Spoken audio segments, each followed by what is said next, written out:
नमस्कार सभी बच्चों का चैट मैथ चैनल में आपका स्वागत है।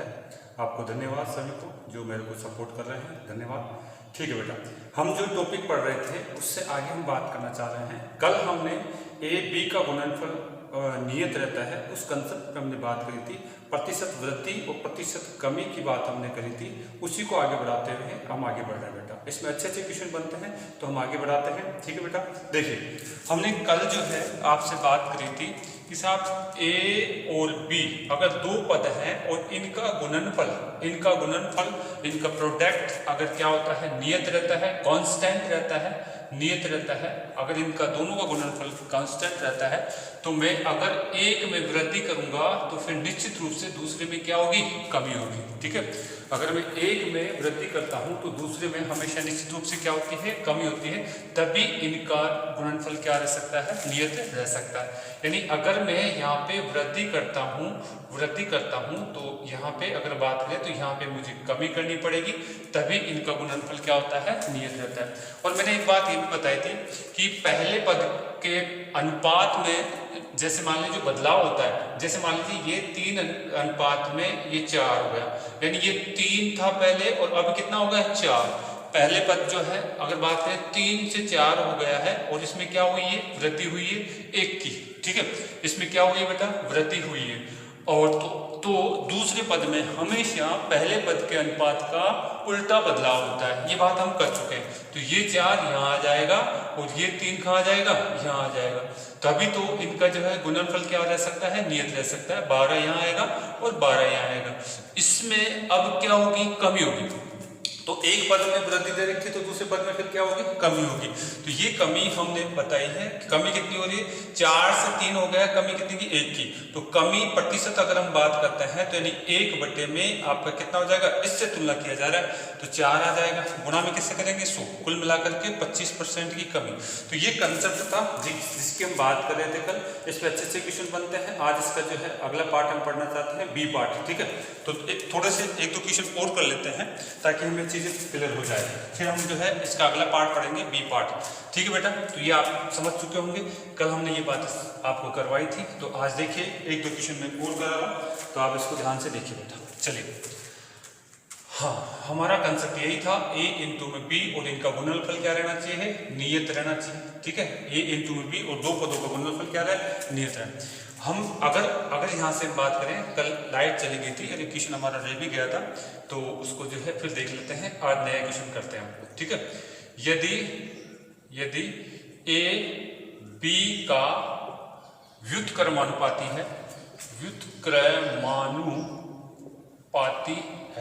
यदि ए बी का व्युत्क्रमानुपाती है, ठीक है, यदि ए बी का व्युत्क्रमानुपाती है तथा ए में 37 से ही 1/2% की वृद्धि की जाती है,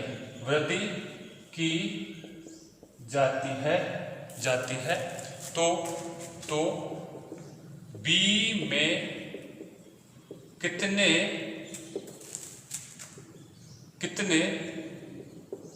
प्रतिशत की कमी होगी। ये इस तरीके का क्वेश्चन है। ठीक है, उसी कंसेप्ट पे है। देखिए कैसे है, उस कंसेप्ट पे बात करते हैं। यहाँ पे क्वेश्चन में क्या बोला गया है कि साहब ए है, बी का क्या है, व्युत्क्रमानुपाती। इनके बीच में उल्टा संबंध है। ठीक है, ए जो है बी का व्युत्क्रमानुपाती है, इनके बीच में क्या है, उल्टा संबंध होता है। ये हम बात करेंगे, इनके बीच कैसा संबंध है, उल्टा संबंध है। ठीक है, उल्टा संबंध। व्युत्क्रमानुपाती का मतलब ये होगा, व्युत्क्रमानुपाती। ठीक है, इनके बीच उल्टा संबंध है। तो बताइए बेटा, मैं अगर यहाँ पे इसको गुणा कर देता हूँ, ठीक है, तो यहाँ पे गुणा कर देता हूँ, a इंटू में b बराबर में ये k, ये नियतांक रहेगा। ठीक है, यानी इन दोनों को अगर मैं गुणा करता हूँ तो ये k क्या हो गया, इनका नियतांक आ गया।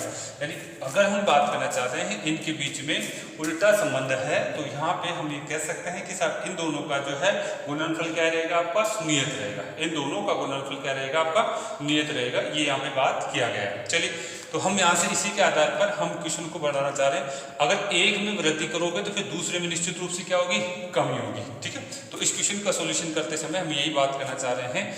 देखिए यहाँ पे यहाँ पे अगर मैं कहूँ ए का अगर हम ए का बात करना चाह रहे हैं, ए में क्या हो रहा है, इतने परसेंट की वृद्धि हो रही है, ए में क्या हो रही है, इतने परसेंट की वृद्धि हो रही, तो मैं कह सकता हूँ ए में वृद्धि कितनी हुई है, 37 सही 1/2% की। और इसका मतलब क्या होता है, इसका मतलब होता है आपका है 3/8 होता है। 37 सही 1/2 का मतलब कितना होता है, 3/8 होता है।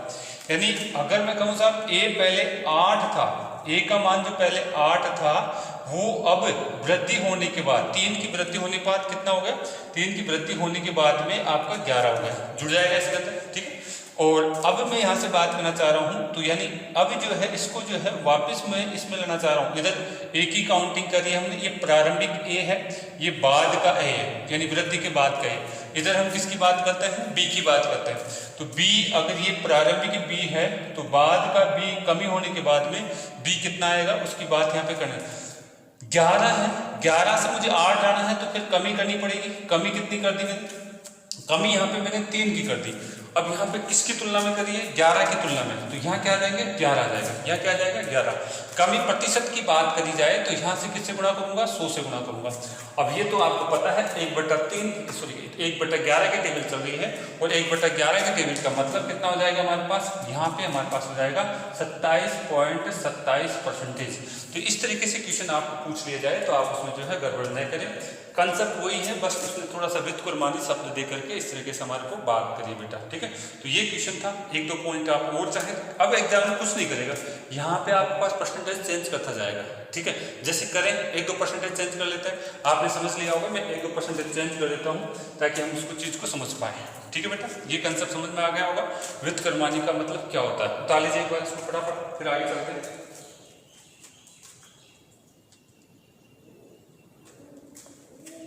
चलिए अगला है, अब कुछ नहीं करना, यहाँ पे एग्जामिनर अगर चाहे तो यहाँ से परसेंटेज को चेंज करता रहेगा, परसेंटेज चेंज करता रहेगा और आप उसको संबंध को करना है, ठीक है।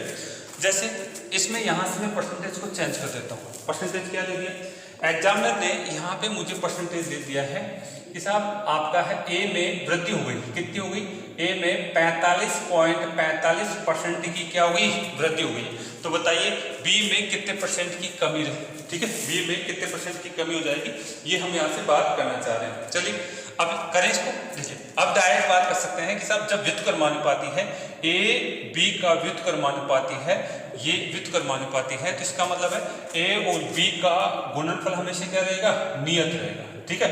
ए और बी का गुणनफल क्या रहना चाहिए, नियत रहना चाहिए। तो यहाँ से हम यही बात करना चाह रहे हैं कि साहब आपका ए में वृद्धि कितनी थी करी इसने, 45.45% की। अब बेटा ये पॉइंटों में आ गया है तो आप घबराएं नहीं, इसका मतलब क्या होता है हमें पता है, ये आपका है, ये किसका गुणज है, ठीक है। 9 पॉइंट में 0 9 का गुणज होता है, और 9 पॉइंट में 0 9 किस भिन्न को दर्शाता है, 1/11 को। तो ये इसका मतलब है 5/11, ये भिन्न है, ये भिन्न दिखनी चाहिए, जैसे ही परसेंटेज दिखे आपको भिन्न दिखनी चाहिए, ठीक है। यानी ए में वृद्धि हुई है तो मैं कह सकता हूं पहले ए कितना था 11, वृद्धि कितनी की हो गई, वृद्धि हो गई 5 की। अब ए कितना हो गया, ए हो गया आपका 16, अब ए कितना हो गया 16 हो गया, ठीक है, ध्यान देंगे। अब इसको मैं वापस ये बनाना चाह रहा हूँ, तो मुझे क्या करनी पड़ेगी, कमी, कमी। देखिए इस तरफ से मैं शुरू में जो कंसेप्ट समझाया था उसके अनुसार बात कर रहा हूँ, इस तरफ मैं ए की बात कर रहा हूँ, ए प्रारंभिक ए और ये बाद का ए, इधर क्या हो जाएगा, बाद का ए आपका होगा बेटा।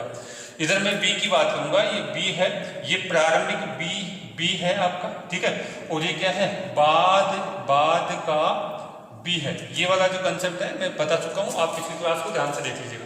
तो कमी किस में हुई है, बी में कितनी कमी हुई, 16 से 11 हो गई, कितनी कमी हो गई, 5 की कमी हो गई। अच्छा परसेंटेज कमी पूछ ले तो तुलना की जा रही किससे, 16 से, तो यहाँ पे आ जाएगा 16 इंटू में 100, ये आपको पता होना चाहिए, ठीक है, ये आपको पता होना चाहिए। आपको पता है ये किसका गुणज है, ये गुणज है ये गुणज है 1/16 का गुणज 5 गुना हो रहा है, 1/16 का 5 गुना हो रहा है। और आपको पता है इसका मतलब है 1/16 और 1/16 का कितना गुना हो रहा है, ये 5 गुना हो रहा है। ठीक है, तो ये हमें पता है 1/16 का मतलब कितना होता है, हमें पता है 1/6 से ही 1/4% होता है।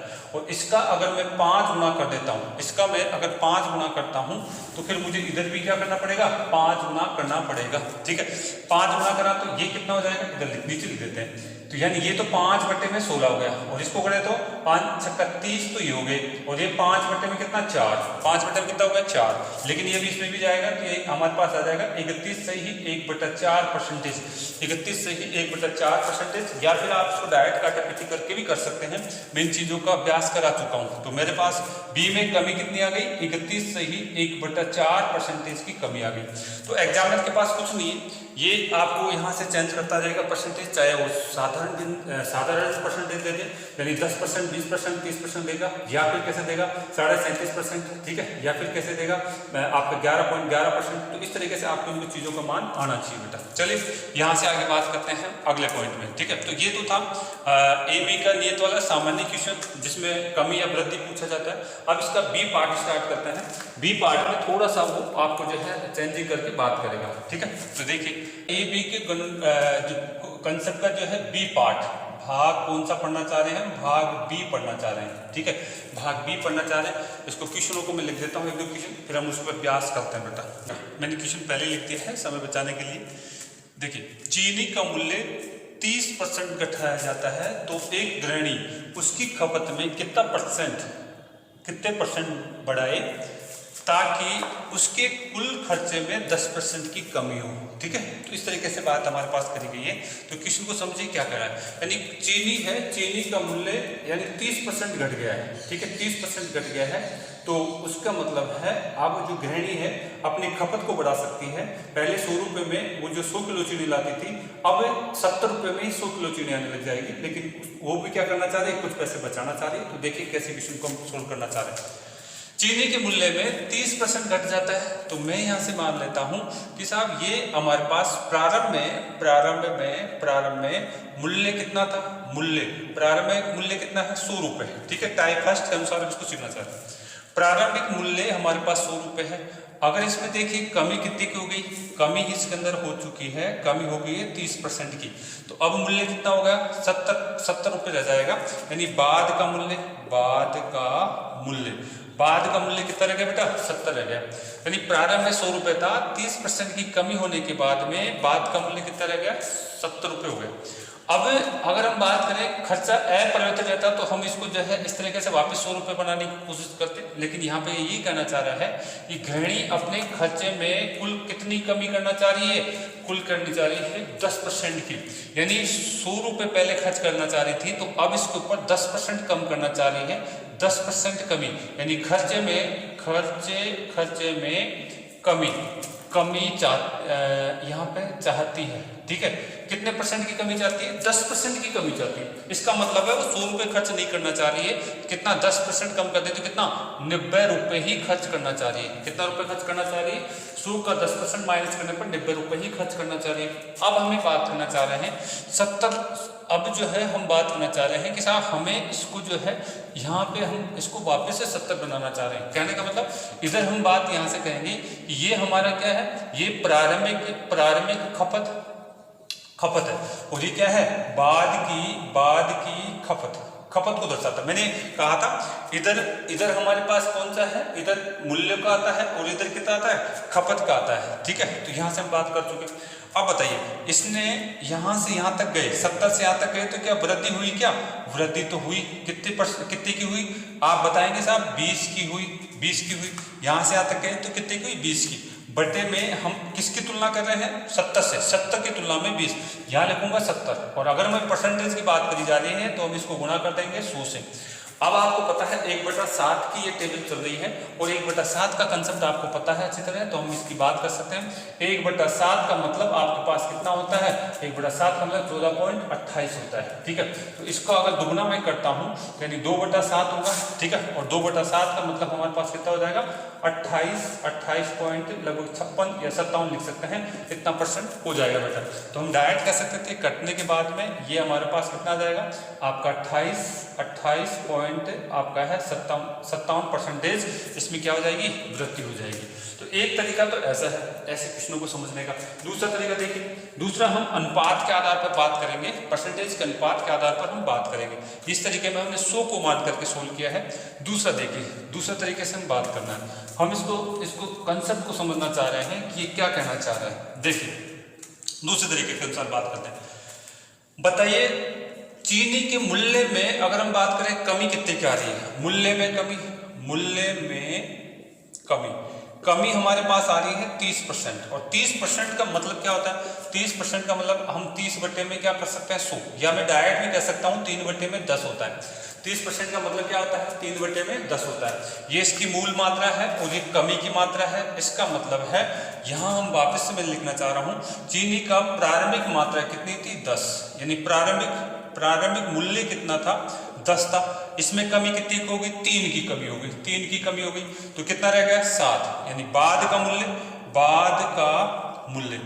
कितना रह गया 7। ये प्रारंभिक मूल्य, ये बाद का मूल्य हमारे को यहाँ पे लिखना है बेटा।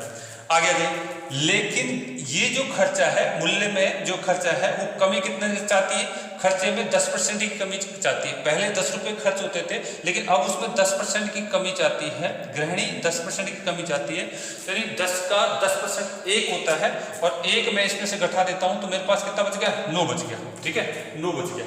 यानी अब गृहिणी 9 रुपये खर्च करना चाहती है। तो यानी अगर यहाँ से हम बात करना चाहें, यहाँ पे हमारे पास मूल्य में कमी होने के बाद में ये कंसेप्ट आ चुका है। इधर में क्या पढ़ता हूँ, इधर में खपत पढ़ता हूँ, ठीक है। खपत कौन सी होगी, नीचे वाली तो प्रारंभिक, और ये कौन सी होगी, बाद वाली, बाद की खपत, ठीक है, बाद की खपत। एक दो बार आप इन चीजों को अभ्यास में रखेंगे तो आपकी चीजें अपने आप ही समझ में आने लगती है, इसलिए मैं बार बार लिख रहा हूँ। बताइए 7 पहले अगर बात करें 7 किलो चीनी पहले लाते थे, तो अभी कितनी आ जाएगी 9 किलो। कितने की वृद्धि हो गई, वृद्धि हो चुकी है यहाँ पे 2 की, वृद्धि कितनी हो गई 2 की, किसकी तुलना में, 7 की तुलना में। और इसको अगर परसेंटेज में चेंज करना चाहते हैं तो हम 100 से गुणा कर देंगे, और 7/2 अभी हमने बताया था 28 पॉइंट लगभग 57% के लगभग ये आ जाएगा, ठीक है। तो इस तरीके से बात कर सकते हैं। और भिन्न के रूप में लिखना चाहें तो इसको लिख सकते हैं आप 28 से 4 बटा आपका कितना जाएगा 7, 28 से 4/7 आपका आ जाएगा। तो आप जैसे चाहें वैसे अभ्यास कर सकते हैं। ये आपका था कंसेप्ट बेटा। चलिए इसको एक और तरीके से हम देखना चाह रहे हैं। ये दूसरे तरीके से मैंने इसको समझाया है, दूसरे तरीके से इस चीज को मैंने समझाया। इसी को अगला कंसेप्ट है, इसी को सीख लेते हैं और कैसे हम इस चीज को समझ सकते हैं। चीजों को समझिए आप, एक बार दिमाग में आपके बैठ गया कि साहब क्वेश्चन क्या कहना चाह रहा है, फिर आपको रटने की जरूरत नहीं पड़ेगी, ठीक है। देखिए चीनी का मूल्य 30% घट जाता है। पहले तो मुझे बताइए, आपको पता है खर्चा क्या होता है, खर्चा होता है मूल्य इनटू में आपका क्या होता है बेटा, ये खपत बराबर में क्या होता है, यहाँ पे आपकी बात आ जाएगी खर्चा कंसेप्ट यही तो होता है, खर्चे का कंसेप्ट यही होता है, ठीक है। अब यहाँ पे हम यहाँ बात करें तो यानी ये खपत जो है, जो कितना खर्च कर रही है, खपत में कमी वृद्धि ज्ञात करना चाह रही है, ठीक है। खपत में कमी वृद्धि हमारे को ज्ञात करना है यहाँ। तो मुझे बताइए खपत, यहाँ से खपत कैसे निकल के आएगी। अगर आप खपत के बारे में समझ पा रहे हैं, यहाँ खपत बराबर हो जाएगा, क्या मूल्य नीचे चला जाएगा क्या, हाँ, यहाँ पे खर्चा अपोन में मूल्य लिख दूं तो मेरे पास क्या आ जाएगा, खपत आ जाएगी बेटा, मेरे पास खपत आ जाएगी। कई बार आपको जो है मूल्य की भी चर्चा कर लेगा। अगर जब मूल्य की चर्चा करें तो हम उसको ऐसे समझ सकते हैं, मूल्य बराबर में आपका खर्चा और अपुन में क्या आ जाएगी, खपत आ जाएगी। तो ये कुछ बातें हैं, तो आप इस तरीके से भी इस क्वेश्चन को समझ सकते हैं। चलिए मैं बात कुछ करना चाह रहा हूँ, क्वेश्चन को क्या कहना चाह रहा है। इसने कहा है चीनी के मूल्य में कमी, यानी अगर यहां से मैं लिखना चाह रहा हूं, यानी मूल्य में कमी, मूल्य में कमी कितनी हो रही है बेटा, 30% की कमी हो रही है। कितने परसेंट की कमी हो रही है? 30% की कमी हो रही है। 30% का मतलब हम सभी जानते हैं क्या होता है 30% का मतलब? 30% का मतलब 3/10 लिख दूं क्या? 3/10। ये 10 तो क्या है इसकी प्रारंभिक मात्रा, प्रारंभिक मूल्य, ठीक है। और कमी होने के बाद यानी ये 10 तो प्रारंभिक मूल्य हो गया, और कमी होने के बाद में कितना हो जाएगा? बाद का मूल्य, और वो कितना हो गया? 3 कम हो गया तो मैं कितना लिखूंगा? 7। यानी प्रारंभिक मूल्य और बाद का मूल्यों का अनुपात मेरे को दिख गया यहाँ पे, प्रारंभिक मूल्य और बाद के मूल्यों का अनुपात मुझे दिख गया। आ जाइए दूसरी बात, क्या बोला इसने बोला है यहाँ पे आपका दिया है खर्चे में कमी। देखिए यहाँ पे किस में बात कर रहा है? खर्चे का अनुपात दे दिया यहाँ पे, यानी खर्चे में कमी, ये बोल रहा है यहाँ पे। खर्चे में कमी कितनी हो रही है? 10% की, 10% की कमी बता रहा है खर्चे में। तो यानी इसका मतलब कितना होगा? 1/10, 1/10। प्रारंभिक खर्चा कितना था? 10। कमी होने के बाद में अगर हम बात करना चाहें तो कितना हो गया यहाँ पे? अब आप कहेंगे साहब ये हो गया 9 रह गया, कितना रह गया है? 9 रह गया। अब यहाँ पे मेरे पास किस किस का अनुपात आ गया है? मेरे पास आपका जो है मूल्य का अनुपात आ चुका है और खर्चे का अनुपात आ चुका है। अब मुझे क्या चाहिए? मुझे यहाँ पे खपत की बात करनी है। तो बताइए बेटा, मुझे खपत का अनुपात और चाहिए, तो मैं यहाँ पे लिख लूँ खपत का अनुपात, ये और चाहिए मुझे। कैसे पता करें? ध्यान दीजिए, ये प्रारंभिक स्थिति आ रही है यहाँ पे, यहाँ बाद की स्थिति को दर्शा रहा है। तो यहाँ पे खपत कैसे बताया था मैंने? खपत मतलब होता है खर्चा अपोन में मूल्य। यहाँ पे खर्चा अपोन में मूल्य में लिखूंगा। बताइए खर्चा कितना हो रहा है यहाँ पे 10 हो रहा है, और यहाँ पे मूल्य कितना है? यानी 10 बटे में मैं क्या लिख सकता हूँ? 10 लिख सकता हूँ क्या? तो 10 बटे में 10 का मतलब तो ये तो क्या हो गया आपका 1 हो जाएगा। चलिए यहाँ पे बताइए, यहाँ पे आपका खर्चा कितना हो रहा है? 9, और मूल्य कितना है हमारे पास? 7, ठीक है। यानी खर्चा अपोन मूल्य, यानी इस तरीके से हम बात कर सकते हैं। ये हमारे पास आ चुका है। आगे बताइए, इसको अगर मैं इसको जो है इसको इधर ले लेता हूं तो 7 अनुपात में कितना होगा? 9। 7 अनुपात में 9, ये मेरे खपत का आ गया। ये प्रारंभिक खपत, ये बाद की खपत, ठीक है। ये प्रारंभिक खपत, और ये क्या हो गई? ये बाद की खपत मेरे पास आ चुकी है। और क्वेश्चन को हम इस तरीके से भी समझ सकते हैं। बताइए खपत में वृद्धि कितनी की हो गई? वृद्धि की बात करूं तो कितनी की हो रही है? 2 की वृद्धि हो रही है। और वृद्धि प्रतिशत में अगर बताऊं तो वृद्धि प्रतिशत में कहूंगा 2 और बटे में कितना? 7 से तुलना करी जा रही है, 7 इंटू में 100, और 2/7 का मैं डायरेक्ट कह सकता हूं कितना होता है? 28 सही 4 बटे में 7% की वृद्धि हो रही है यहाँ पे। तो आप इस चीज को इस तरीके से भी समझ सकते हैं, ठीक है। इस चीज को आप इस तरीके से समझ सकते हैं। तो ऐसे क्वेश्चनों को हमें करना आना चाहिए। अभ्यास करिए 1-2 बार। ये समझाने के लिए मैं सारी बातों को लिख रहा हूँ, बाकी मैं डायरेक्ट इस क्वेश्चन को कर सकते हैं। अब देखिए मैं थोड़ा सा और 1-2 क्वेश्चनों की चर्चा करना चाह रहा हूँ। आप एक बार इसको उतार लीजिए, ठीक है। उतार लीजिए, मैं नया क्वेश्चन लिख देता हूँ जब तक। उतार लीजिए।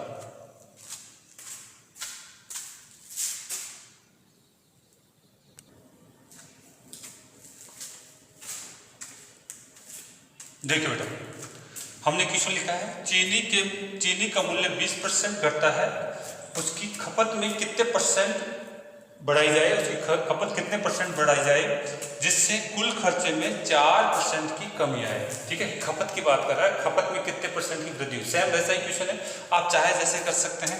यानी हम इसको फर्स्ट टाइप से ऐसे करें कि साहब चीनी का प्रारंभिक मूल्य पहले कितना था? 100 रुपये थे, ठीक है। अगर यहाँ से हम बात करें तो कमी कितनी की हो गई? 20% की, 20% की कमी। तो अभी कितना हो जाएगा उसका? 80 उसका हो जाएगा। लेकिन यहाँ पे अगर बात करें तो कुल खर्चे में 4% की कमी चाहती, तो यहाँ पे मैं करना चाहूँ इसमें 4% की मैं कमी कर देता हूँ। तो 4% की कमी का मतलब कितना हो गया? ये 96 हो गया। 4% की कमी का मतलब कितना हो गया?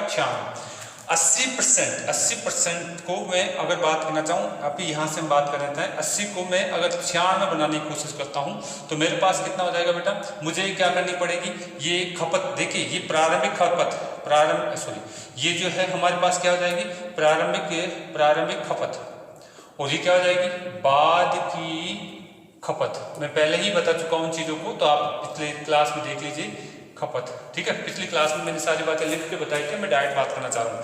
प्रारंभिक खपत 80 है, तो यानी अब जो है 96 हो गई, वृद्धि हुई है क्या, वृद्धि हुई है। और वृद्धि कितनी की हुई है, वृद्धि इसके अंदर हुई है, यहाँ से हम बात करना चाहें तो कितनी की होगी, ये आपकी जो है 16 की हो गई, हाँ 16 की हो गई, किसकी तुलना में, 80 की तुलना में। और अगर हम इसको परसेंटेज के रूप में लिखना चाहते हैं तो 100 से गुणा कर देते हैं, तो ये कितना हो जाएगा, 16 पंजे 80 और ये कट गया, तो मेरे पास कितना होगा, 20% की वृद्धि।